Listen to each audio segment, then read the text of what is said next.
තෙරුවන් සරණයි සුබ දවසක් කියලා ඉසිවර අඬදර YouTube නාලිකාවට සියලු සෑම දෙනාම මා පිළිගන්නවා. දැනටමත් ඔයගොල්ලෝ මාගේ channel එක subscribe කරලා නැත්නම් subscribe කරන්න, like කරන්න, comment කරන්න. අද මම කතා කරන්න බලාපොරොත්තු වෙන්නේ මිනිසුන්ගේ ශරීරවලට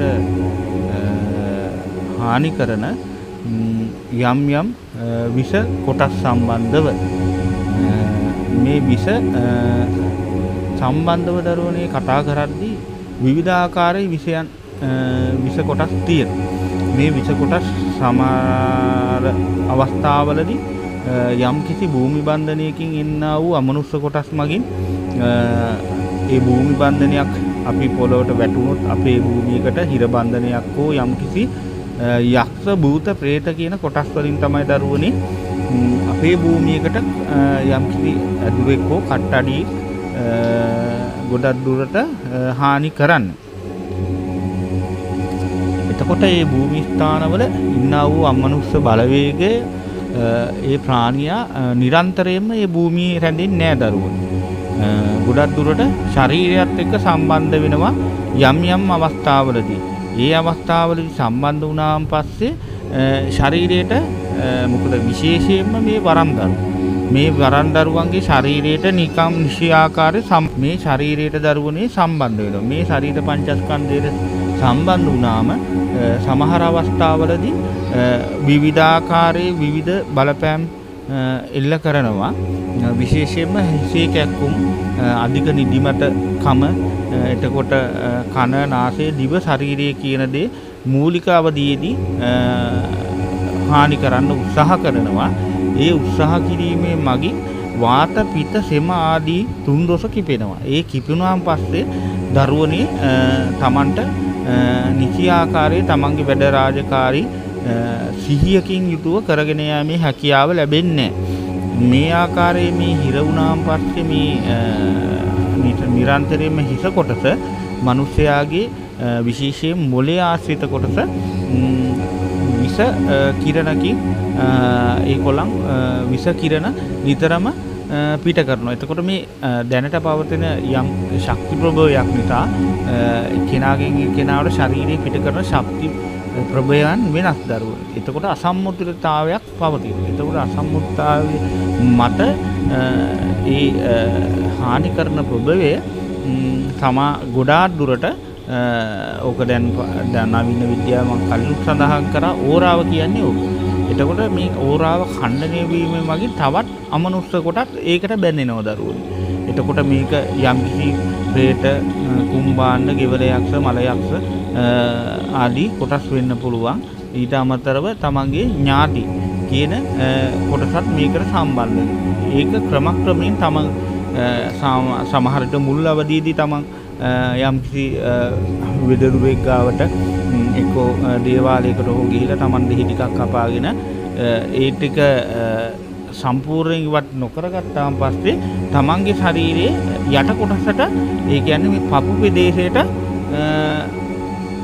ඒ බලවේග ටික සම්පූර්ණ විසස් සමගම ඔළුවේ තියෙනා වූ සෙම් ධාතු හා වාත, පිත කියන කොටස ඒ බලවේග විසින් ආහාරයට අරගෙන ඉවත් කරන කොටස තමන්ගේ පපු ප්‍රදේශයට වැටෙනවා. නැත්නම් අර දෙහි කැපීමකින් පසුව සම්පූර්ණයෙන් මේ බලවේග ටික තමන්ගේ ශරීරයේ යට කොටසට දරුවනේ ඒගොල්ලන් මොකද අර ආරක්ෂාව හින්දා ඒගොල්ලන්ට ඉන්න බෑ. දෙහි කැපුවාම ඉන්න බෑ. ඒගොල්ලන් ශරීරයේ යට කොටසට රැඳීමකට ඒගොල්ලන් නිරන්තරයෙන්ම යට කොටස තමයි අල්ලගෙන ඉන්නේ. එතකොට මේ බැඳීමත් එක්ක නිතරම සමහර විට කියන්න පුළුවන් වෛද්‍ය විද්‍යාවේදී පපුවේ heart attack, සමහරට අංශභාග. එතකොට ඒ වගේම දරුවෝනේ යම්කිසි විනයක් විදිහට ක්‍රියාත්මක වෙන්නත් පුළුවන්. විනයක් කියන්නේ දරුවෝනේ ශරීරයට මම ගොඩක් වීඩියෝ වල පැහැදිලි කරලා දීලා තියෙනවා. ගොඩක් දුරට Tamanට ශරීරගත කරන්නා වූ යම්කිසි විසක්. ඒක සමහර විට යම්කිසි මිනිසෙගේ ශරීරයෙන් ගන්නා කොටස් පහක් තියෙනවා. ඒ වගේම ගසක ගස් ඒ කියන්නේ විස කොටස් එකතු කරන ශාක කොටස් එකතු කරලා දෙන දෙයක් වෙන්න පුළුවන්.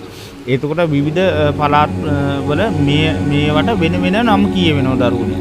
මේ ධර්ම තලයේ කොහේ ගියත් ඒ ක්‍රමයන් තියෙනවා. එතකොට මාතට ගියාම වෙනම සම්ප්‍රදායක්, එතකොට සබරගමු ගියාම වෙනම සම්ප්‍රදායක් වුණාට දරුවෝ මේ විශ්ව ධාතුව තුළ අපේ මහා දෙවියන් හා සම්බන්ධව උන්වහන්සේ තමයි මේ ලෝකෙට යන්ත්‍ර මන්ත්‍ර විද්‍යාව හඳුන්වලා දුන්නේ. එතකොට ඒක ඍෂිවරු හරහා අපේ ගුරුවරුන්ට ආව. ඒ ගුරුවරු හරහා ඒ ගුරු පරම්පරාවලින් පැවිදිලා නැවත අපිට ලැබිලා තියෙනවා. එතකොට මොකද ඒ ඍෂි පරම්පරාවලින් ඒ කොටස් උකහා ගන්න බෑ.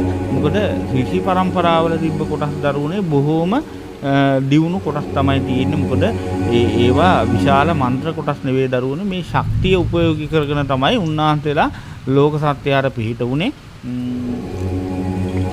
එතකොට ලොකු ක්ලේශයන් ඉස්මතු වෙන්නේ ඒ වකවානුව තුල. හැබැයි උන්වහන්සේලා එදා දැක්කා මේ විශ්වයට යම්කිසි කාලයක වකවානුවකදී මේ ක්ලේශයන් ඉස්මතු වෙලා මොකද ඒ ක්ලේශයන් ඉස්මතු වෙලා මිනිසා විසින්ම නසන තත්ත්වයටපත් වෙනවා. ඉතින් ඒ වගේ තත්ත්වයක උදා වෙනකොට තමයි මේ යන්ත්‍ර මන්ත්‍ර විද්‍යාව හඳුන්වලා දුන්නේ ඊට අදාළ ශක්තියින් ඔස්සේ. එතකොට දරුවෝ මේ එක එක මන්ත්‍රවල එක එක කොටස් තියෙනවා. එතකොට සාමාන්‍යයෙන් දේව ශක්තිය, රාජ ශක්තිය වගේ තියෙනවා. ගොඩක් අග්නි වගේ කොටස් ගොඩාක් බෙදලා තියෙනවා. ඒවා විග්‍රහ කරන්න දරුවනේ මම වෙන වීඩියෝ එකකින් ඕගලන්ට ඒක ගැන විග්‍රහ කරන්නම්. හැබැයි මේ වගේ තියෙන ශක්තියින් සංකලනය කරලා තමයි දරුවනේ අපිට අතර ලෝකයා සත්‍යයට පිහිට වෙන්න තියෙන්නේ. අපි කලින් කතා කරපු මාතෘකාවට අදාළ වෙන්නේ දරුවනේ ඒ විෂ අපේ ශරීරයේ ගත වුණාන් පස්සේ ඒකට යම්කිසි අමනුෂ්‍ය කොටස් ප්‍රමාණයක් බැඳෙනවා. සමහරට තමන්ගෙම නෑ පරපුරේ ඥාති කියාගෙන එන්න අවස්ථාව වැඩි. මොකද අර විසත් එක්ක ඒ අමනුෂ්‍ය කොටස් නිතරම කිට්ටු සම්බන්ධතාවයක් පවත්වනවා. සමහර විට ඒක යම්කිසි දෙවලකට ගියාන් පස්සේ ඒ දෙවලේ ඉන්න දේව ගැතිතුමාට තුමියට ඒක යම්කිසි ශක්තියක් නිසා ඒගොල්ලන්ට හිතෙන්න පුළුවන් මේක වරයක් විදිහට වැරදි වටහා ගැනීම තියෙනවා දරුවනේ. එතකොට පහුගිය වකවානුව තුළ මම දාපු වීඩියෝ වල එතකොට මංගාවට පැමිණිලා මගෙන් උපදෙස් ගත්ත දරුවෝ ගොඩාක් දුරට කියන්නේ ගුරුතුමනි අපිට මෙන්න මේ වගේ සිද්ධි වුණා. ඉතින් මේ වගේ සිද්ධාන්ත සිද්ධ වෙලා තියෙනවා. ඉතින් ගොඩාක් අසාධාරණකම් වෙලා තියෙනවා ගොඩාක් දරුවන්ට. ඉතින් ඒ ගැන බොහෝම කනගාටුවක් තියෙනවා. හැබැයි එතනින් එහාට අපිට කරන්න දෙයක් නෑ දරුවෝ. මොකද ඒක කර්ම ශක්තියත් එක්ක බැඳිච්ච කාරණාවක් හින්දා. මොකද යම් කර්ම තියෙනවා දරුවනේ අපි සංසාරගතව මේ දක්වා ගෙනාවු. එතකොට ඒ කාරණාවට අදාළව තමයි අපිට යම් දේවල් ඉෂ්ට සිද්ධ වෙන්නේ. එතකොට මේ එක දරුවෙක් අහපු ප්‍රශ්නයක් තමයි මේ නාග ශක්තිය ගැන නිතරම ඒ දරුවා ප්‍රශ්න යොමු කරනවා මට. ඉතින් නාග ශක්තිය කියන්නේ ශක්ති ප්‍රභවයක් වුණාට ඒක යම්කිසි විසක් ගැබ්බේලා තියෙනවා. එතකොට මේක නිසියාකාරය හරියාකාරව අඳුර ගන්න පුළුවන් ගුරුවරයෙක් හම් වෙන්න දරුවෝ. එහෙම නැතුව මෙහෙම නයි දැක්කාම මෙහෙම දැක්කා කියලා සමහර දරුවෝ ඉන්නවා මේ නිරන්තරයෙන්ම කතා කරනවා නම් කමක් නැහැ. ඒගොල්ලන් මේ මැසේජ් මගින් දානවා WhatsApp එකට. ඉතින් මේ මොකද මේ ශාස්ත්‍රයේට යම් මාර බලපෑම් තියෙනවා. ඒ මාර බලපෑම් වලින් ගොඩක් දුරට හොඳ පෙන්නලා සමහර විට නරක වෙන අවස්ථා තියෙනවා. ඉතින් ඒ යම් බලපෑම් වලට මේ විශ්ව ධාතුවේ තියෙන සත්‍ය වසන් කරන්න බෑ. මොකද ඊශ්වර දේහාම්දුරෝ කියන්නේ ලෝකෙට සත්‍ය පවසන කෙනා. ඒක තමයි අර කියමනක් තියෙන්නේ සත්‍යම් සිවම් සුන්දරම කියලා. ඉතින් එතකොට මේ යම් අසාධාරණයක් කටයුතුකම් කරන අයවරුන් ගැන විශ්ව ධාතුව විසින් යම් මොහොතක තීරණයක් ගනි. හැබැයි ඉතින් නිහඬව බලා ඉන්නවා. සමහර විෂ ප්‍රභේදයන් ගැන ගොඩාක් ගුරුවරු සමහර ගුරුවරු අසා වැඩ කරගන්න ගුරුවරු ප්‍රමාණිකුත් ඉන්නවා. ඉතින් ඒ ගුරුවරුන් ගැන මම බොහොම සතුටු වෙනවා. මොකද මේ නොදන්නා දේ මමත් තව දරුවනේ ඉගෙන ගන්නවා. මොකද මා කුඩා කලපටන් යම් යම් ශාස්ත්‍රයන් ප්‍රගුණ කරලා තමයි අද මේ තත්ත්වයේ ඉන්නේ. මොකද විශාල වයසක් මට නැති වුණාට ඊට වඩා මුහුපුරා ගිය ගුරු ඇසුරු වලින් දරුවෝ තමයි මම ක්‍රියාත්මක වෙන්නේ. එතකොට ඒක ගැන ගොඩාක් දරුවෝ දන්නේ නැහැ. හැබැයි මම සාමාන්‍යයෙන් මේ විෂ කලාව සම්බන්ධව එතකොට යම් යම් ශක්තියින් ප්‍රභයන් ගැන ගවේෂණය කරා දරුවනේ. එතකොට ඒ සමහර දරුවන්ට මම ඒ ගවේෂණය කරලා ගත්ත යම් යම් කරුණු මන් දීලා තියෙනවා. මොකද ලෝක සත්‍යයට පිහිට වෙන දරුවෙක් නම් අනිවාර්යෙන් උදව් කරනවා ඉදිරි ගමනට. ඉතින් ඒ වගේ ඕගොල්ලන් මේ විෂ ගැන හොඳ අවබෝධයක් ඇති කරගන්න දරුවනේ. මොකද Tamanට වැටහෙන්නේ නැති ඥාන බොහෝ ප්‍රමාණයක් තියෙනවා. මොකද මේ විශ්ව ධාතුව තුල සමහර ශක්තියින් ක්‍රියාත්මක කරන්න සමහර බලවේග ඉඩ නොදෙන ක්‍රමවේදයක් තියෙනවා. මොකද මුදල ඔස්සේ යම් යම් තුඩුපන්රු ඔස්සේ තමන්ගේ අභිමානය රැකගන්න යම් යම් පිරිස් ක්‍රියා කරනවා. ඉතින් ඒකට උතුම් වූ ඊශ්වර දෙවි හාමුදුරුවෝ නැතුව ත්‍රිදේවයන් ඒකට අවශ්‍ය උත්තරේ දේවි. එතෙක් මා බලා සිටිනවා. හැබැයි මෙහිම කාරණාවක් තියෙනවා. ඉගෙන ගන්න දරුවෙක්ට යම් යම් අහන ප්‍රශ්න වලට මං කෙලින් උත්තර දීලා තියෙනවා. මට කරන්න බැරි වැඩක් මම කිසිම ආකාරයකින් බාර අරගෙනත් නැහැ. එහෙම කරන්නෙත් නැහැ. ඉතින් ඒක ගොඩක් දරුවෝ දන්නවා. මොකද මා ළඟින් ආශ්‍රය කරන දරුවෝ දන්නවා. එතකොට දරුවනේ මේ වගේ විෂ ගැන තමයි අපි කලින් කතා කර හිටියේ. ඒකත් විෂක්. මනුෂ්‍ය ශරීරයේ තියෙන විෂ. ඒක හොඳම උදාහරණය තමයි දරුවනේ යම්කිසි නාග දෂ්ටනයකදී හෝ සර්ප දෂ්ටනයකදී ගොඩාක් වෛද්‍ය විද්‍යාව ගැන දන්න දරුවෝ නම් දන්නවා මේක සර්පයාගේ විෂට නොවේ අර පුද්ගලයා මිය යන්නේ ගොඩක් දුරට තමාගේ ශරීරයෙන් ඇතිවෙන්නා වූ යම් අර විෂට ප්‍රතිවිෂක් තමන්ගේ ඇඟෙන් නිකුත් කරනවා.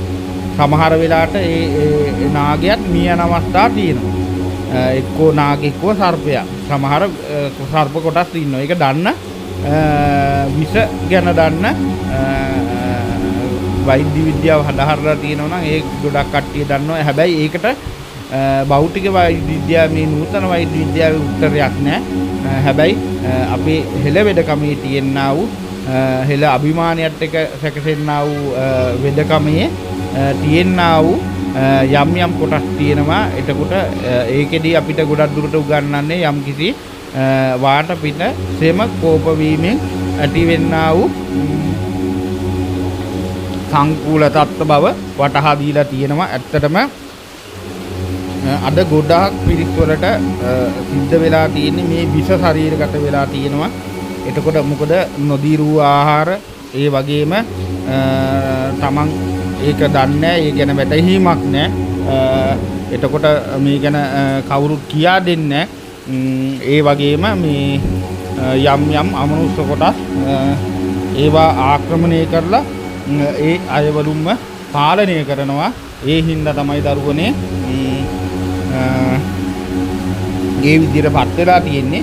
මොකද ඒ නූතන සමාජය තුළ යම් යම් තමන්ගේ අභිමාතාර්ථ ඉෂ්ට සිද්ධ කර ගැනීමට තමයි ගොඩක් දුරට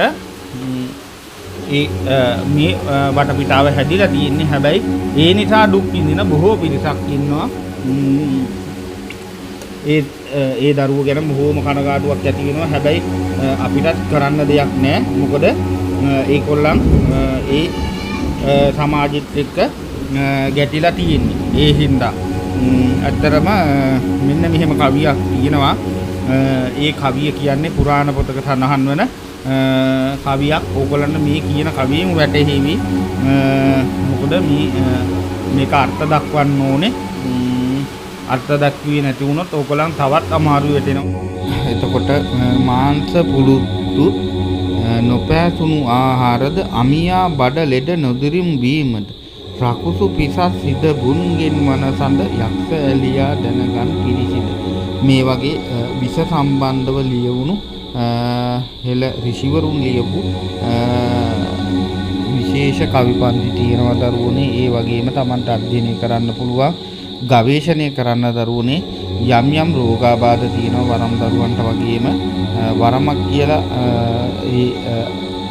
බැදිච්ච අමනුෂ්‍ය කොටස් බල වෙලා යම් යම් දරුවෝ රෝග වෙලා ඉන්නවා. එතකොට සෑම දරුවෙක්ටම යම් යම් විස ශරීරගත වීම සිද්ධ වෙනවා.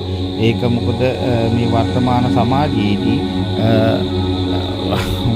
සෑම අපි කන බොන එකේ ඉඳන් සෑම ආහාරයකටම විස මිශ්‍ර වීම නිසා තමන්ගේ මානසික තත්ත්වය පිරිහෙන්න පුළුවන්. ඉතින් ඒ පිරිහෙලා යම් යම් රෝගාබාධ ඇති වෙනවා.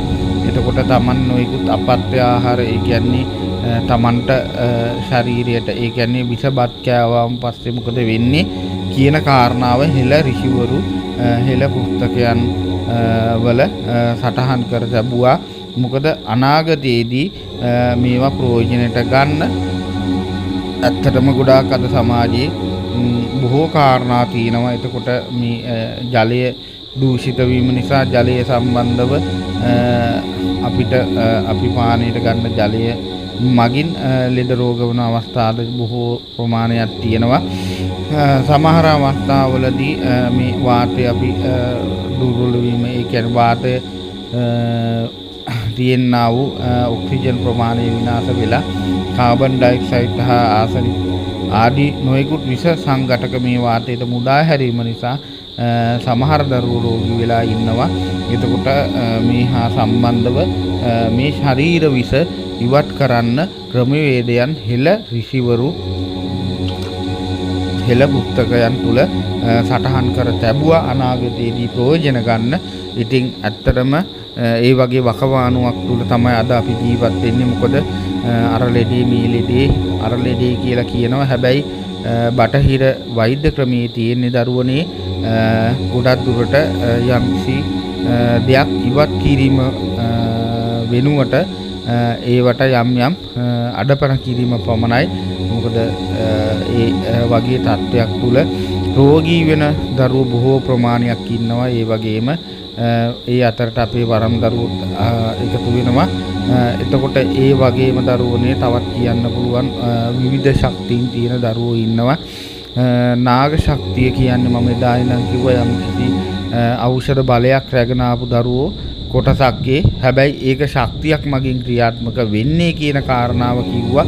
එතකොට ඒක දරුවෙක් අහලා තියෙන ප්‍රශ්නයක් තමයි නාග ශක්තිය සාමාන්‍යයෙන් දේවතාවෙක් ඥාතියෙක් නැතුව වැඩ කරනවද කියලා.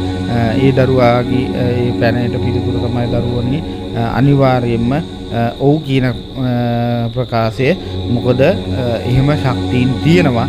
හැබැයි බොහෝම අතලොස්සක් තියෙන පෙර කුසල් බලයෙන් ඉහළ පෙර සංසාරේ වෙදහෙදකම් කරපු එතකොට ඒ ශක්තියින් රැගෙන යම් කොටසක් ඇවිල්ලා ඉන්නවා. එතකොට ඒවා යම් යම් භාවනා ක්‍රම ආසන මගින් තමයි උද්දීපනය කරගන්න ඕනේ. ඉතින් මේ වගේ තත්ත්වයක් තියෙනවා. ඉතින් දරුවනේ ඕගොල්ලන් මම පුනුපුනා කියන කාරණය තමයි යම් භූමිගත බන්ධනයකදී කුඩු විනයකදී අනවිනයකදී හදි වුණියමකින් අපේ වරම් දරුවන්ට ලොකු හානියක් වෙන්න පුළුවන්. වගේම මේ විසත් එතකොට මේ ශරීරයේ පරිසරයේ තියෙනා වූ විසත් තමන් ගන්නා ආහාර පානවල ගන්නා විසත් නිසා දරුවෝ ලෙඩ වෙනවා. ඒ වගේම තමන් දන්නේ නැතුව යම් කිසි කෙනෙක්ගේ විසක් ඕක අදින ක්‍රමවේදයන් තියෙනවා දරුවනේ. යම් කිසි අපි හිතමුකෝ දෙහි ගෙඩියක් ගත්තා කියලා ඒ දෙහි ගෙඩියට යම් කිසි බලයක් අපි පිහිටවනවා. ඒ බලයේ මගින් තමයි අපි ඒ දරුවෝ සුවපත් කරන්න උත්සාහ කරන්නේ. එතකොට ඒ මම එක උදාහරණයක් කිව්වේ විවිධ රෝගීන් සඳහා විවිධ ආකාරයේ ප්‍රතිකාර තියෙනවා. ඒ ප්‍රතිකාර මගින් තමයි අර බැඳිලා ඉන්න අමනුෂ්‍ය කොටස් සහ ඒ ශාරීරික විෂ ඉවත් කරන්න ඕනේ. සමහර දරුවන්ට ඉනා බන්නන ඒ කියන්නේ යම් කිසි තරහකට හෝ තමන්ට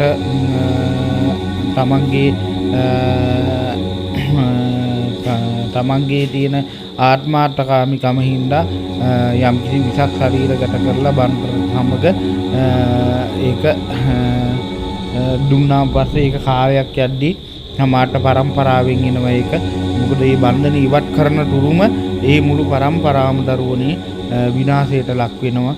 සමහර විට ඒකට බැඳිලා ඉන්නේ යක්ෂයා ශරීරයෙන් ශරීරයට මාරු වෙන අවස්ථා තියෙනවා. එතකොට සමහර දරුවන්ට මේ ගැන හොඳ දැනීමක් තියෙන කුරුමට කතා කරනකොට ඒ දරුවන්ගේ තියෙනා වූ දැනුම ගැන මම සතුටු වෙනවා. ඉතින් මේ වගේ තත්ත්වයක් තමයි අද සමාජයේ තියෙන්නේ. ඉතින් මේවා ගැන හොඳින් අවධානය යොමු කරලා තමන්ගේ වැඩ රාජකාරී ඉෂ්ට සිද්ධ කරගෙන ලෝක සත්‍යයට පිහිට වෙන්න කියලා ඔයගොල්ලන්ට ආරාධනා කරමින් ඇරයුම් කරමින් අදට මම සමුගන්නවා. සුබ දවසක්. තෙරුවන් සරණයි.